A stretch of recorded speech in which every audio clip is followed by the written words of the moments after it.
Commissioners, would you like me to pause the recording again? Are we not ready to go?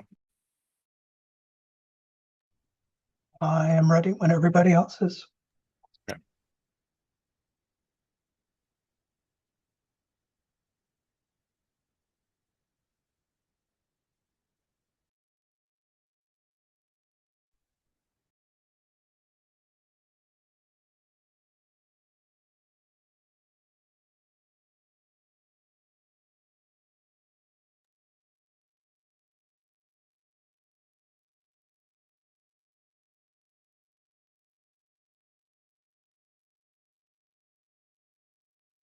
Everyone, any idea why we're waiting? What's going on?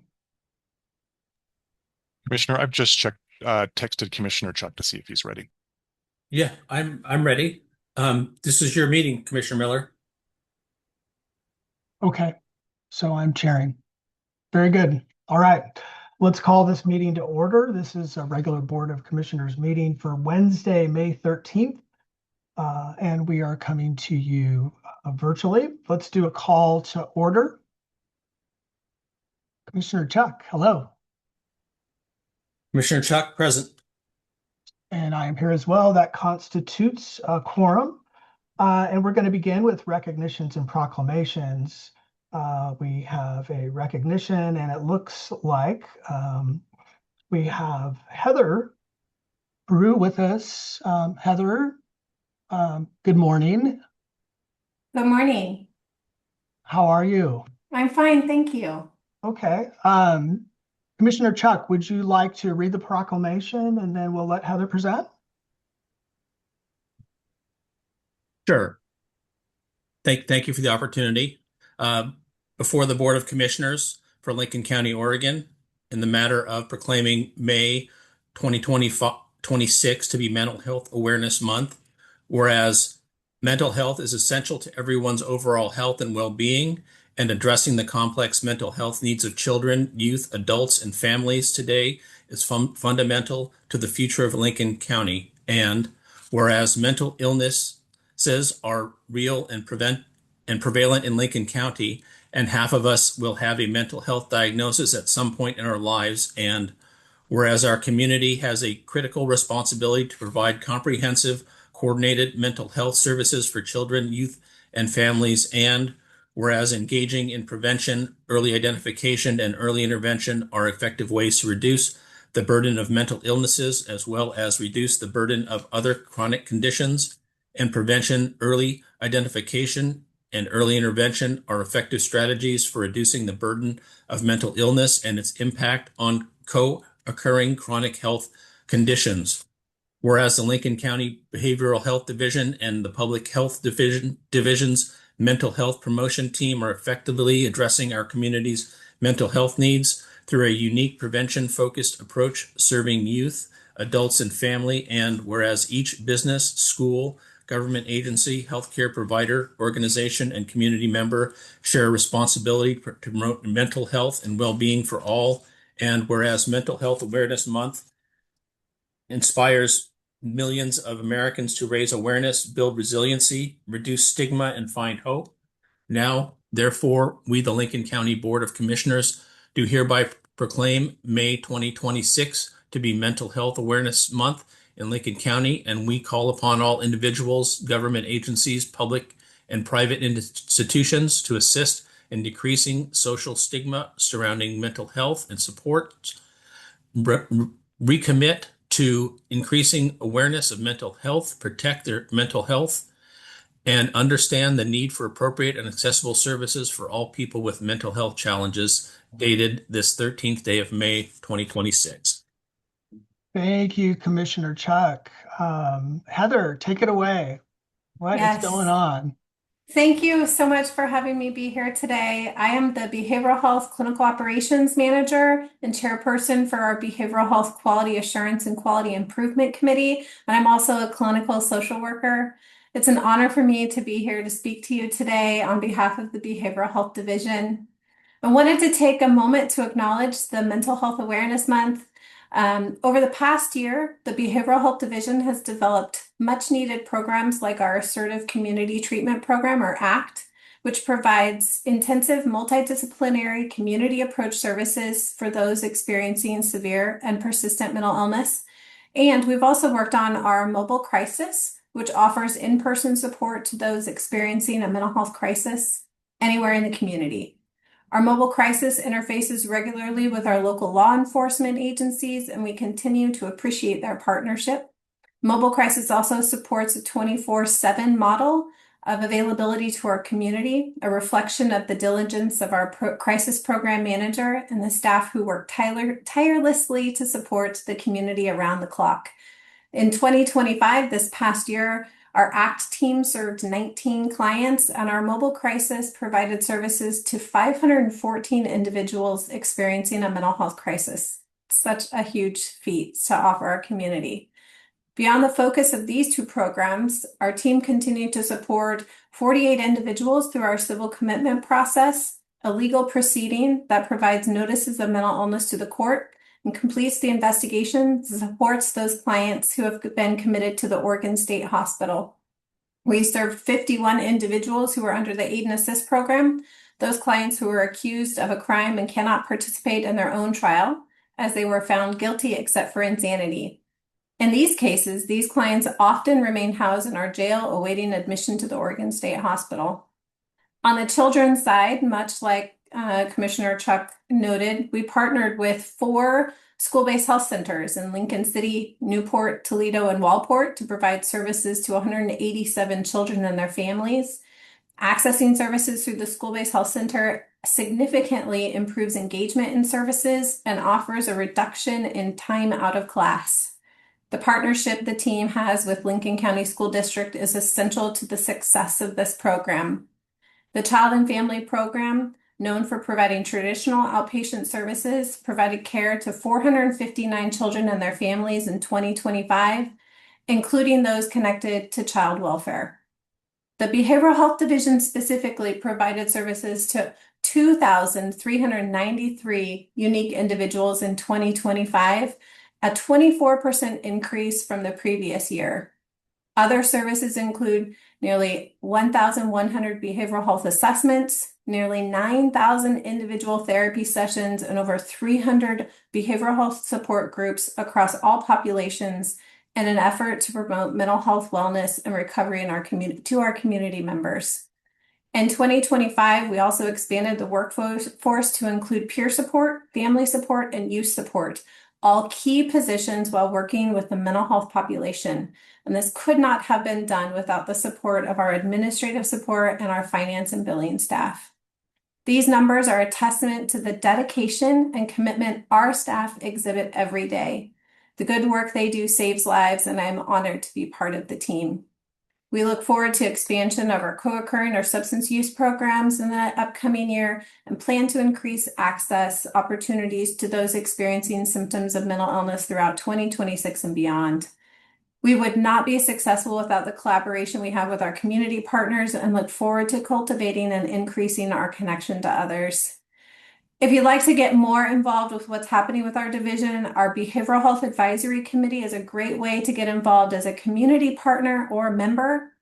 They do meet every other month. And I'd like to personally thank the Board of Commissioners for your continued support of this division and acknowledgement of the Mental Health Awareness Month and the services that our division provides to our community. Just a reminder, Mental Health Awareness Month, wear green on Wednesdays to support us, and thank you for your time today.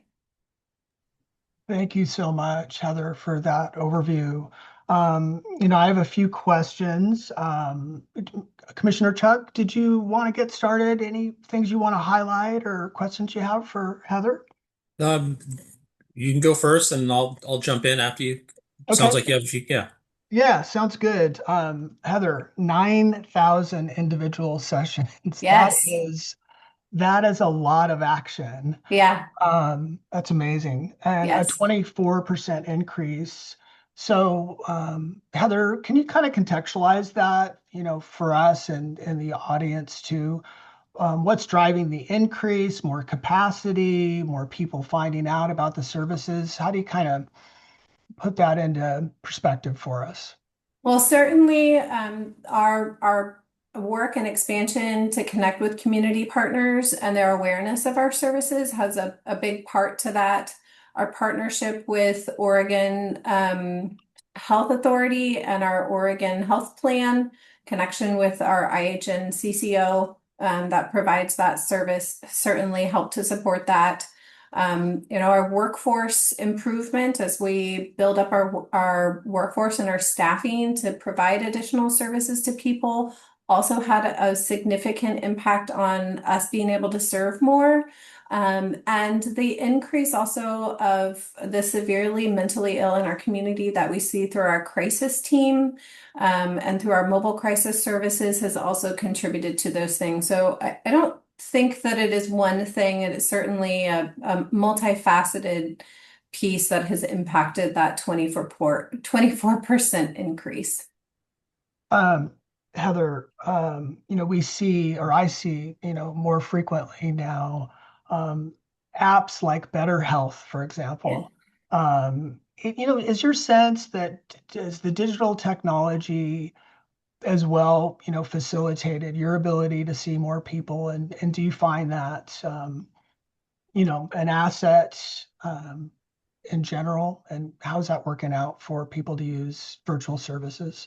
Yes, we do offer telehealth opportunities for folks that have limited ability to come into our clinics. We do have, a number of therapists that provide services only on telehealth, including some of our psychiatric medication management and the psychiatric team that supports them. Many of those services are provided via telehealth. And so that continues to be an available option for many of our community members, specifically those that don't necessarily live in those common, main cities that we have. So folks out in Otis are able to connect to people. Those folks that, live out in Eddyville, and places on that sort of outskirts of the main towns are able to still access services much like anybody else that would live in a more populated area.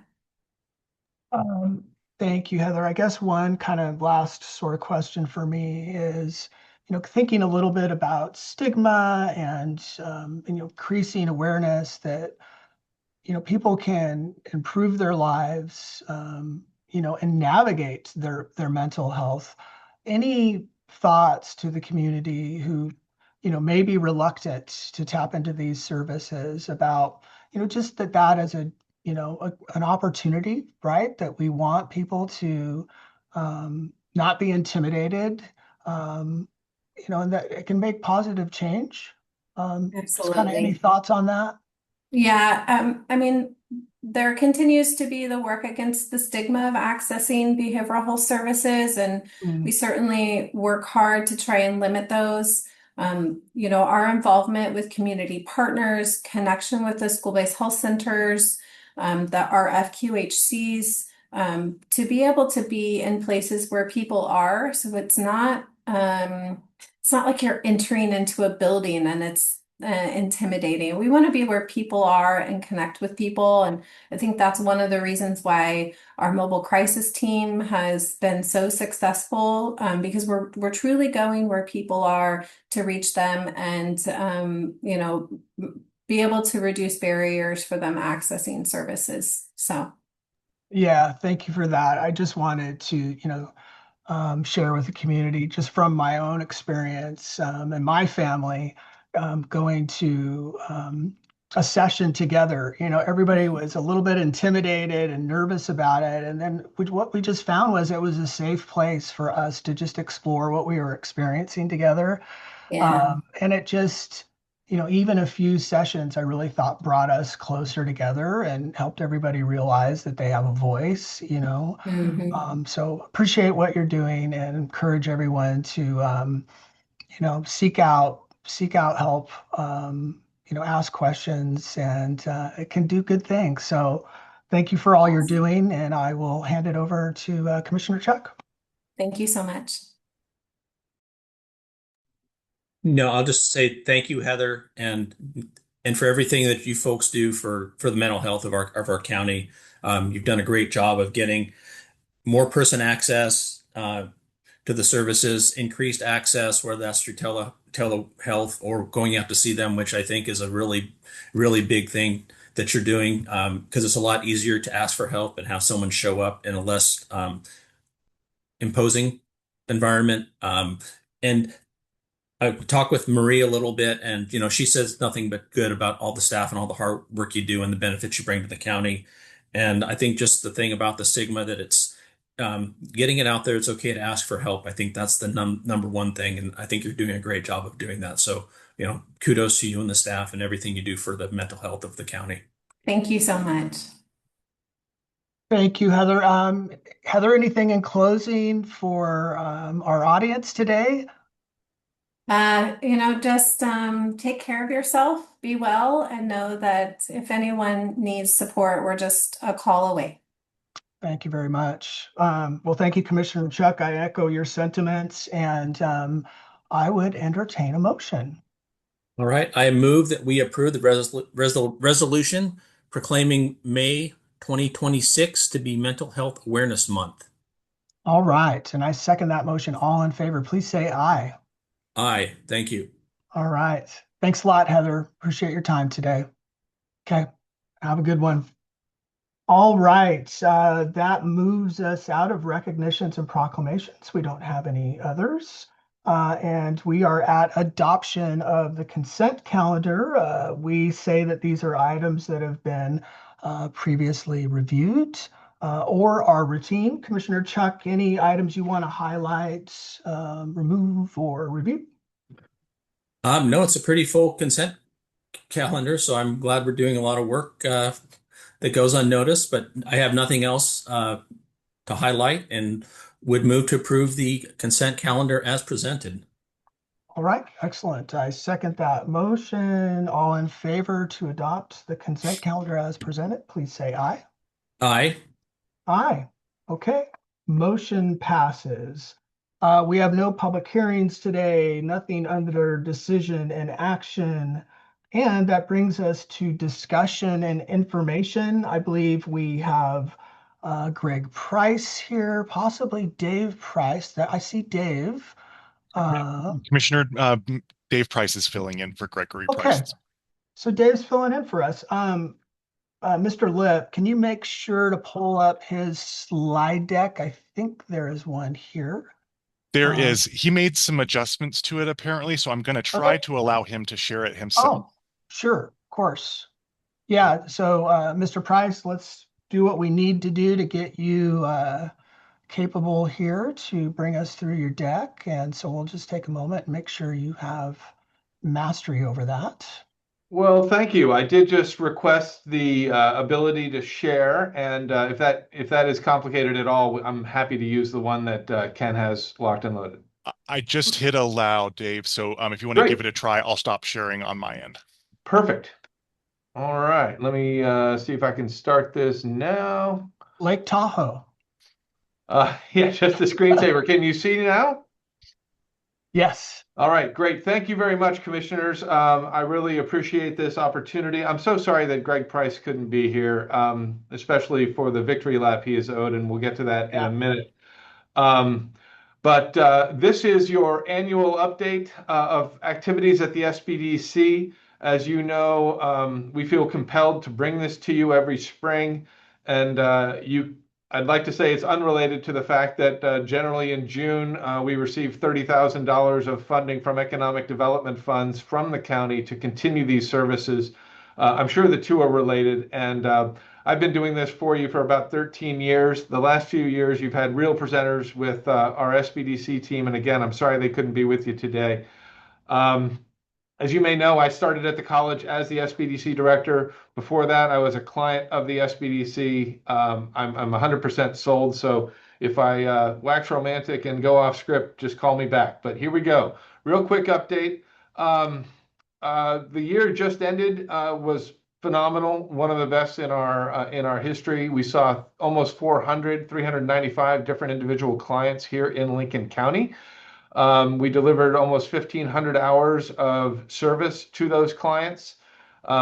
They reported back to us in impact forms that we helped them generate almost $500,000 in new capital, Primarily, that's working with us to write loan applications and come up with compelling presentations to share at the local banker and to receive that funding so they can grow and facilitate expansion of their businesses.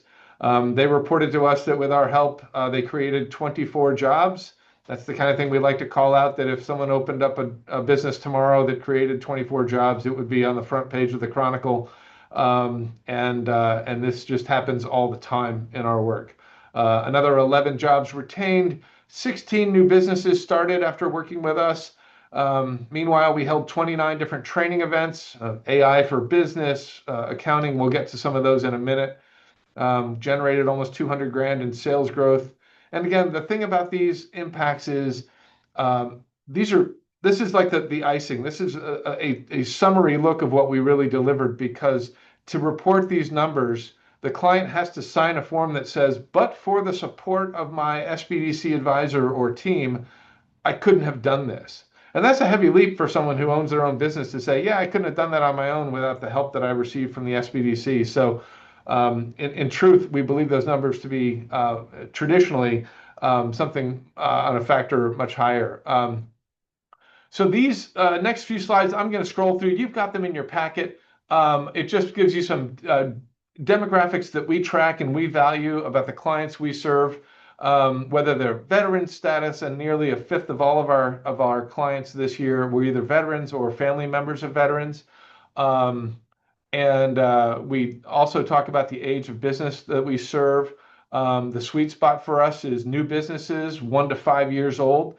That's where a good chunk of our businesses come from. But I'm looking at a number here that says 27 of the clients we served were 11 to 20 years old, and another 17 were even older than that. So it's not just pre-venture folks, and it's not just brand new businesses that come to the SBDC. And I think that's an important thing to remember. This I'm definitely not going to read you. Basically, we serve everyone, the whole panoply of different types of businesses throughout the county. This is a shout out tonight at the Gladys Valley building at the spectacular new facility that is part of the Hatfield Marine Science Center. We will return to that venue after being in Lincoln City last year to present the Youth Entrepreneurship Program. This is a number of high school students that many people watching this call will know from all across the county. They're going to stand on stage in front of a bunch of strangers and a panel of judges, and they're going to pitch their business ideas to us. Business ideas they've developed over the course of the last few months, working weekly with Kellyanne Parker, our assistant director. I can't say enough about this program. I think it's just about the coolest thing we've ever done.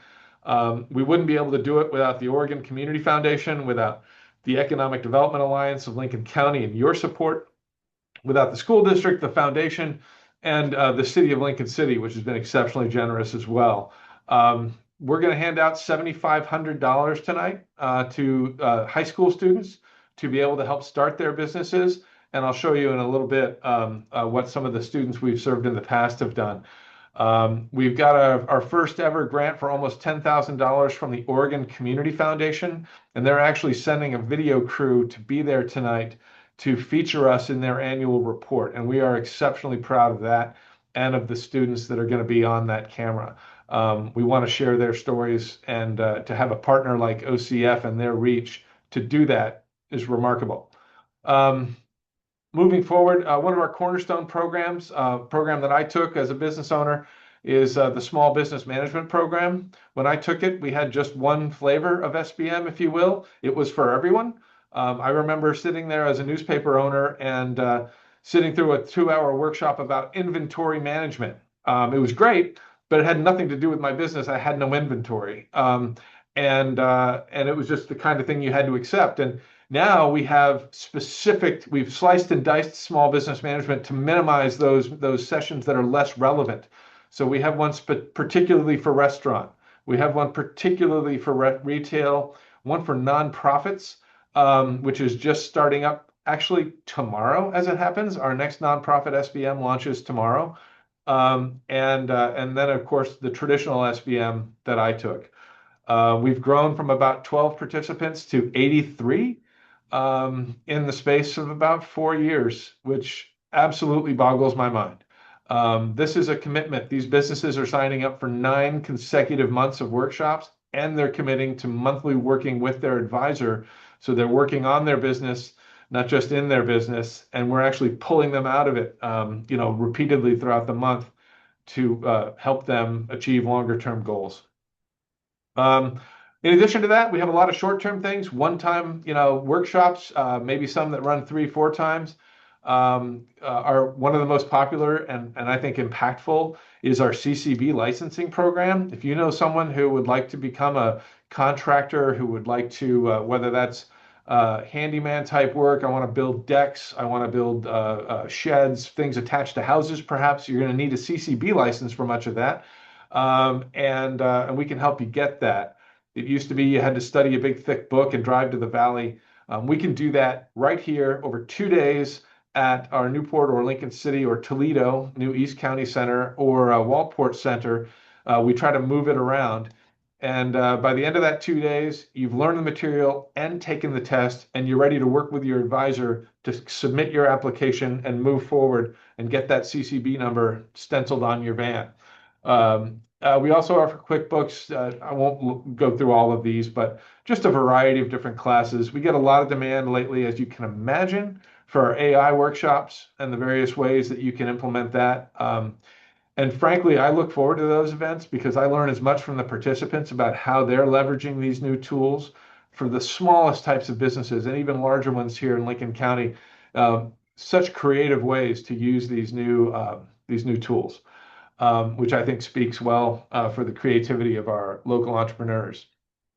We can't do any of this without your support. You can see yourselves here on the bottom left of this first column, the county's support of $30,000. We've had that now for approaching 20 years.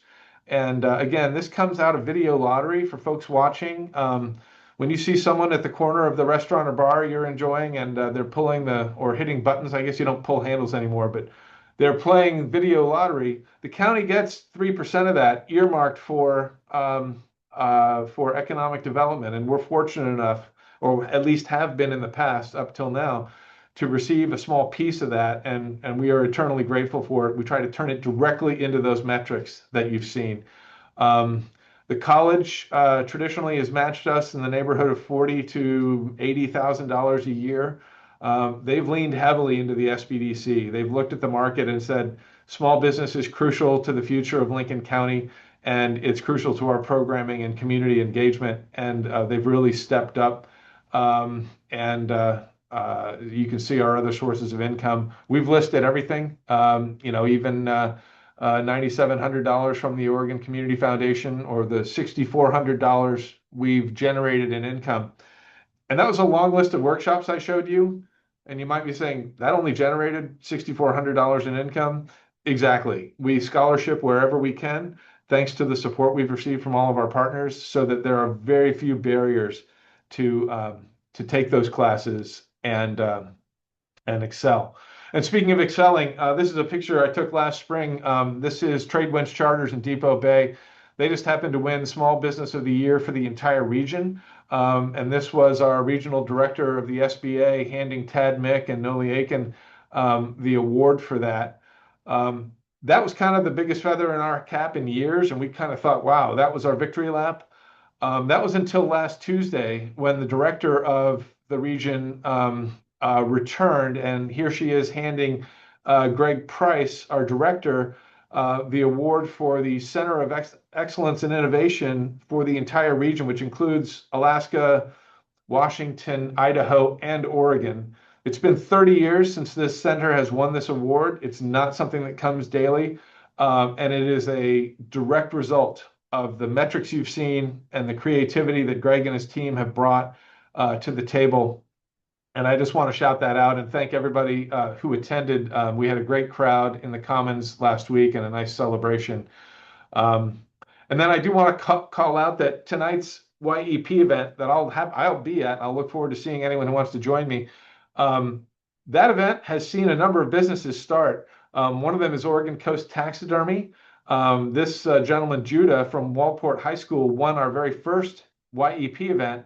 And last year, it was so much fun to see him sitting at the table of judges, sitting alongside business leaders like Amy White, the owner and founder of Beechcrest Brewing, is this high school student who is there now helping his peers set a higher bar and judging their live pitches. It's just a remarkable process to watch. But these are all businesses that have been founded by high school students here in Lincoln County through this program. And I encourage you to learn more about them. There's some other things happening throughout the network.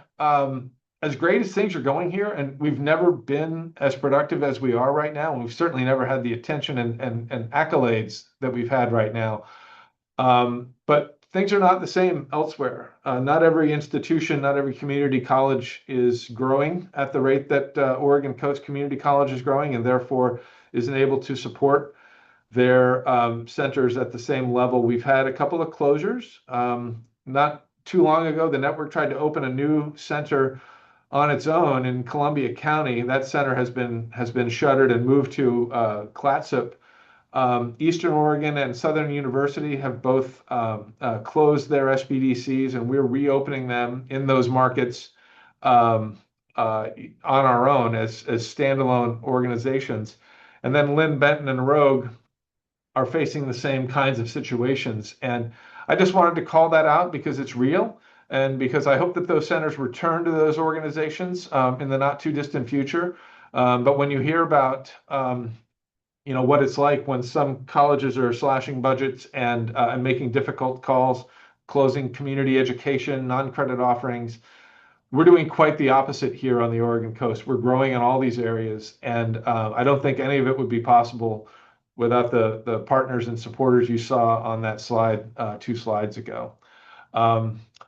So I'll leave that there. I will tell you that Spanish language assistance is something that we're growing. If a primary Spanish speaker seeks business support at the SBDC, we can provide it, even if it means they join me or an advisor in a room and we Zoom in an advisor who speaks Spanish fluently from a different center.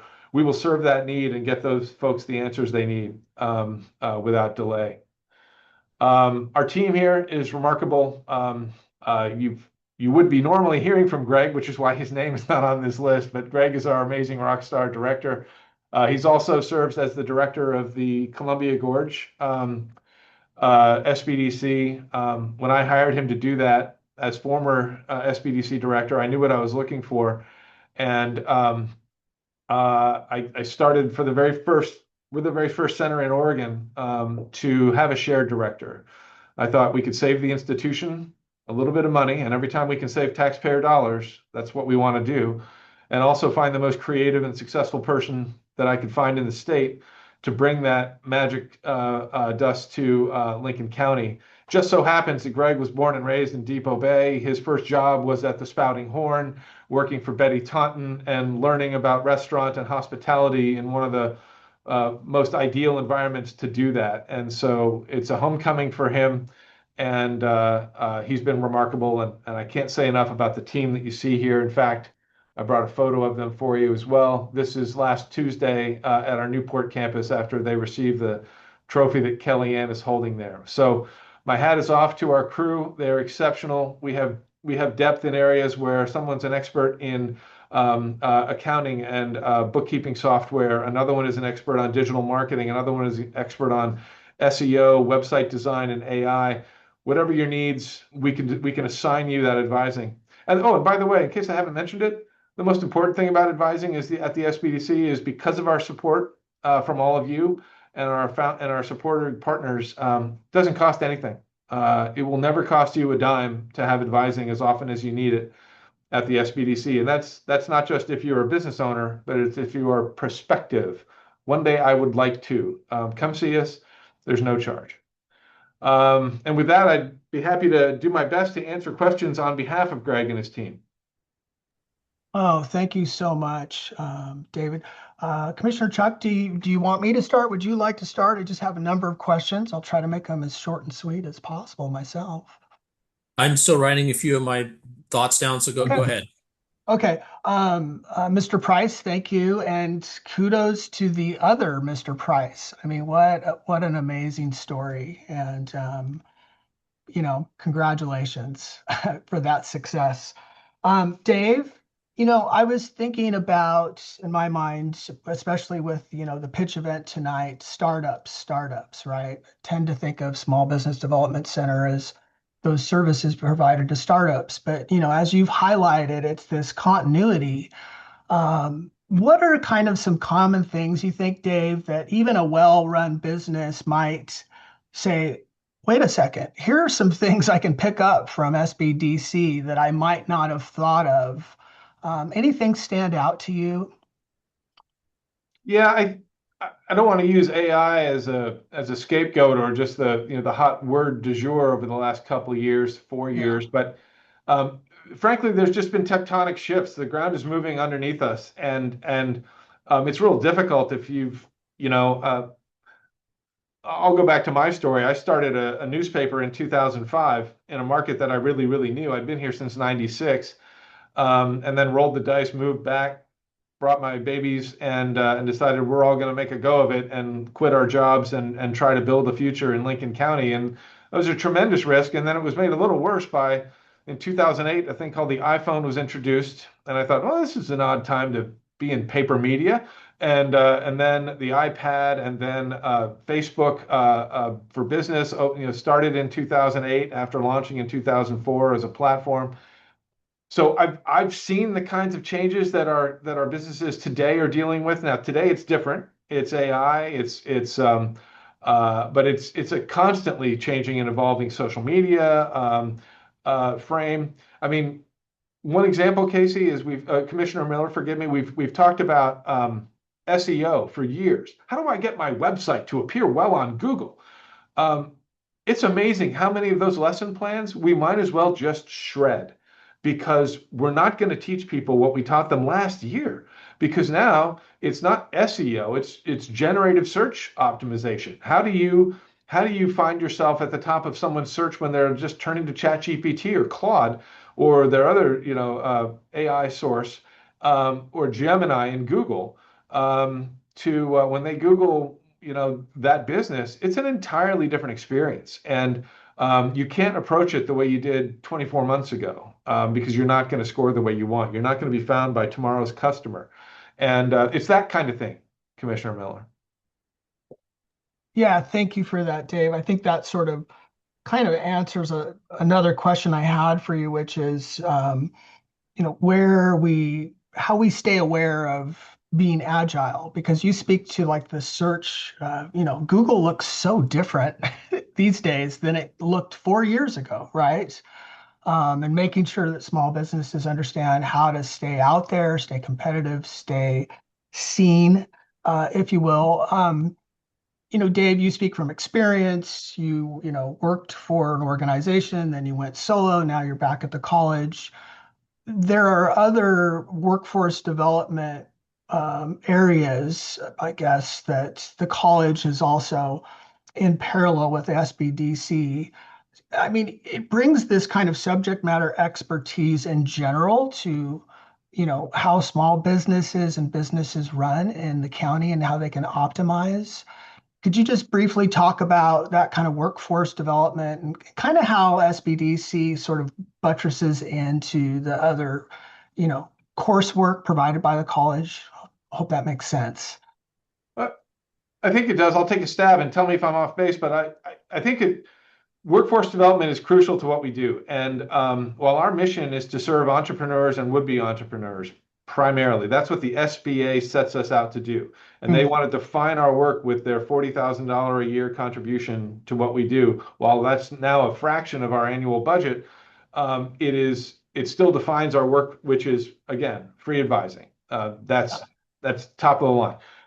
But the workforce side is crucial, and it's crucial to us because Lincoln County's needs are changing.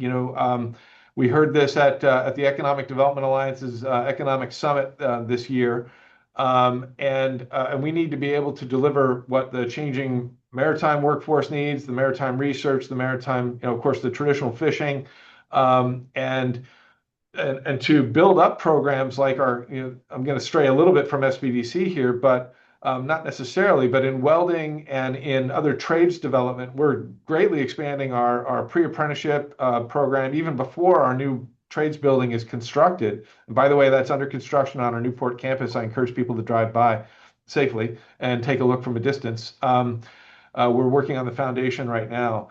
But I'm talking to you from an office that I inherited. I mean, we don't have furniture this nice, and the only reason I have it is because I inherited this from the Northwest Oregon Workforce Board. They were such a close partner of ours that they actually rented office space at our Lincoln City Center, where I'm speaking to you from. And after the pandemic, they decided it's going to be most efficient for them to operate remotely since they serve a 5 county region, and they were able to save the rent that they were paying us. And I got to inherit her monitors when Heather Dessart left my office. But the fact that they were down the hall from the SBDC was not an accident. It's because we partner in so many things. And we partnered with the county and in issuing grants during the pandemic, grants that neither one of us could have done alone, including the county. And together, all three agencies were able to get a lot of money out the door to businesses that needed it. And then a lot of other supports, not just money, but childcare training and a variety of different programs. So workforce development is crucial. There's partners like the county. There's partners like Northwest Oregon Works, WorkSource Oregon. You'll find these people, haunting our hallways frequently and working side by side with the SBDC.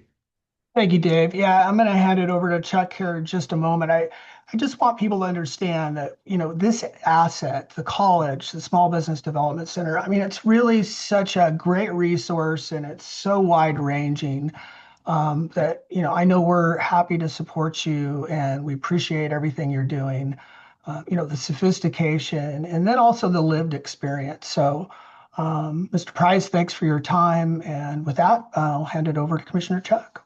Thank you. No, thank you, Dave, and congratulations for all the SBDC does for the county. One of the things I thought that you focused on really well was the importance of getting jobs here to the community, and ones that we can create here. Because if we can create the jobs here, that's even better. We don't have to. Someone isn't coming in and creating jobs for us. If we can grow these things from within, I think that's a high priority and a great asset.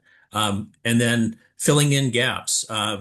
One, my prior work experience doing water plants, do you reach out to service providers that might be retiring? I know we have a pump guy here in town that's been doing pumps for water plants all the way down to Florence. And he's going to be retiring soon, and that could be an opportunity for a young entrepreneur.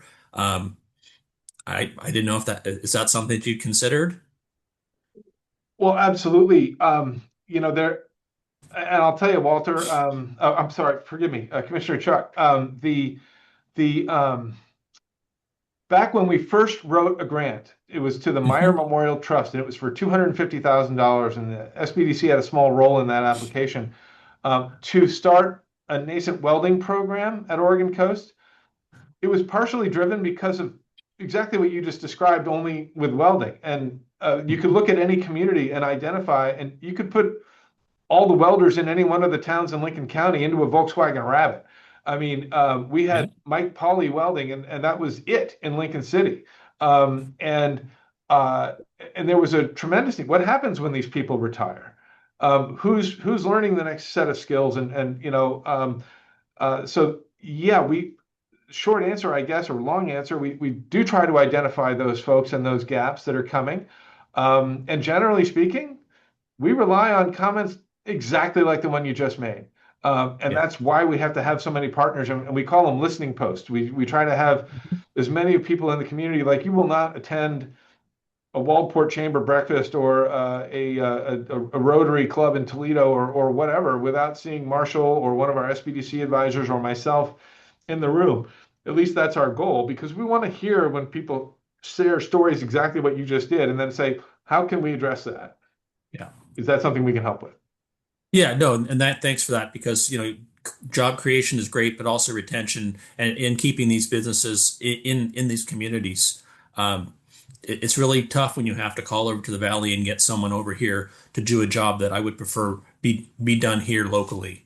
And just, the innovation, the growth in small businesses is just tremendous. I mean, it's grown so much and changed so much since I graduated high school. So it's good to see you getting the youth involved. And even for the young man that's doing taxidermy, that's I would consider that an old time skill. And I'm glad to see that you're encouraging youth, and youth want to do these jobs that aren't as in the out there in the world that you wouldn't think about. Tax. I have taxidermy, and it's a very something that I use, and a service I use, and so I'm glad to see that's being promoted here. And there was one thing that you had on there was the elevator pitch. As much as we are online now, I mean, you still need to have that skill. If you have an opportunity to talk to that person in the elevator, you need to be able to put your idea, 30 seconds just to get their attention. And a lot of times that 30 seconds can open a lot of doors for you. So I'm glad to see that's on there. Yeah, on that note, I find that one a really valuable one because sometimes, and we've all seen what interest rates have done in the past few years, and when the cost of capital gets to a certain point where a would-be entrepreneur says, I just don't even want to talk to you about getting prepared to ask for a loan from a financial institution right now. Well, that's only one way to generate equity, right? And capital, and another way is to find someone who might be able to become an investor or a partner with you, and you're not going to hook that person any more than you're going to hook the bank manager or the loan officer without a decent elevator pitch. And it also helps you crystallize, what am I doing? What is this for? And it's interesting. You can sit down and have a facilitated meeting about what's our mission statement going to be and how do we make it 18 words and whatever. But I like the idea of an exercise for an elevator pitch. I think it's more focusing, and it leans more into operations and what you truly aim to generate, as opposed to just the right use of words. And on your point about retaining and growing businesses here, I could not agree more. I've always believed in what I call economic gardening, tending the field we have and the empty buildings that we have and growing within those, because elsewhere in the country, the way to do economic development, and I'm so proud of Paul Scheidema and his team for not doing this kind of thing too, is you go out and you attract some firm to come to town and you waive your systems development fees and you give them some property tax waiver for X number of years. And as soon as that time clock is gone, they're gone and their employees are gone and they're looking for the next best deal. And in Oregon, that's not our approach. We don't have those kinds of resources that we can lay on the table and swing these sweetheart deals. And so instead, what we can do is wrap around that new business with services from the county, from Paul Scheidema's team, from the SBDC, from Northwest Oregon Works, and leverage all these people's help, and thus grow from within instead of bringing in and hope that we can keep them. Thank you, Dave. Yeah, great conversation. Appreciate so much the presentation today, Dave. And again, we're here to support you for economic gardening. So maybe in closing, Dave, remind us where we can go to see some pitches tonight. You can go to the Gladys Valley building, the shiny new building with the ramp up top, that is at the Hatfield Marine Science Center. And the event kicks off at 6 o'clock, and there will be some snacks. And more importantly, just grab a seat. And if you have any question about, what to make of this new generation of young people, you will not have that question when it's over. They will blow you away. Yeah. Awesome. Thank you very much, Dave. And again, appreciate your time. Anything else in closing, Mr. Chuck? Oh, okay. All right. Have a great day, Dave. Appreciate it. Thank you very much. Okay. All right, everyone. Looking back to our agenda, that was discussion, and that moves us to item B, agenda topics. Commissioner Chuck, do you have anything today? I do not. Thank you for asking. Okay. Yes, my really only topic today is to discuss and contextualize where our budget committee meeting process is and um, any updates about where we're at on that.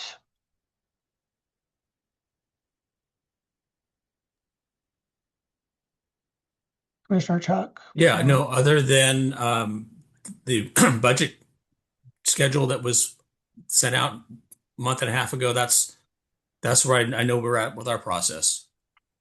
Okay. Here's my take on it right now. It looks like what I can see from the agenda portal is we have one date posted. The proposed schedule, featured a number of engagements with the budget committee. I've been, requesting information from finance, starting to get some idea of how this is unfolding. Um, is at this point in time, the 26th, the only date we have so far? And how can we, will that be posted online? Like, where are we going? I know it's a little bit of a moving target. Finance is trying to do a lot, but is that our only known date so far, everyone?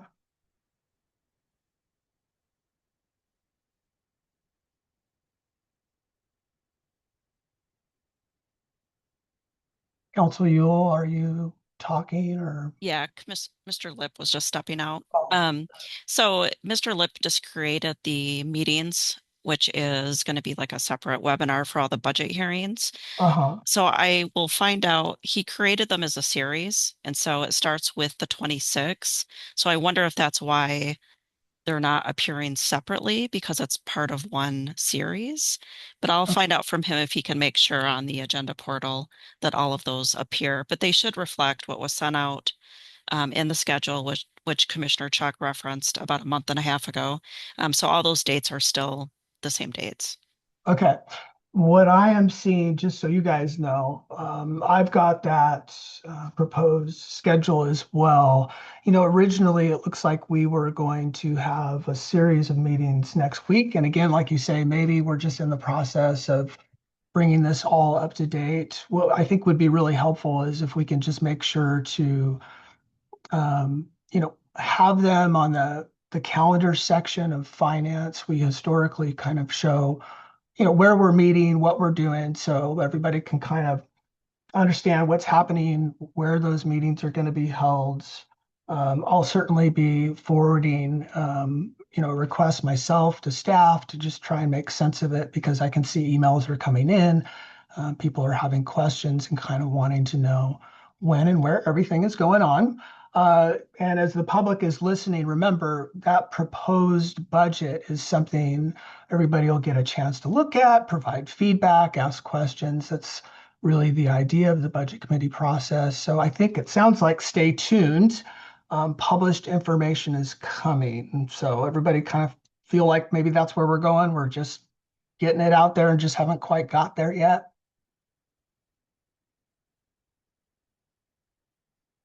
Okay. All right.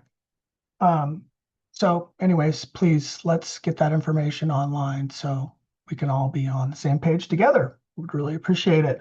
Other than that, I do not have anything else. So Commissioner Chuck, nothing more from you then. Nothing more from me. Okay, it looks like we're into reports, staff and partner, nothing there. No commissioner reports, and that brings us to public comments. And it looks like we've got a timer up there. Mr. Lip had to step out, Commissioner, but we do not have anyone signed up for public comment today. Okay, so nobody's signed up for comment, and then written comment? I don't believe so, Okay, but again, Mr. Lip just had to step out and I don't know for sure. okay, Ms. Campitelli, is Mr. Lip coming back or? Probably not before the meeting's over. Okay, okay. Well, typically written comment would be posted in the agenda. And then if it's not posted, then there isn't any. Okay. All right, then there isn't any. Okay.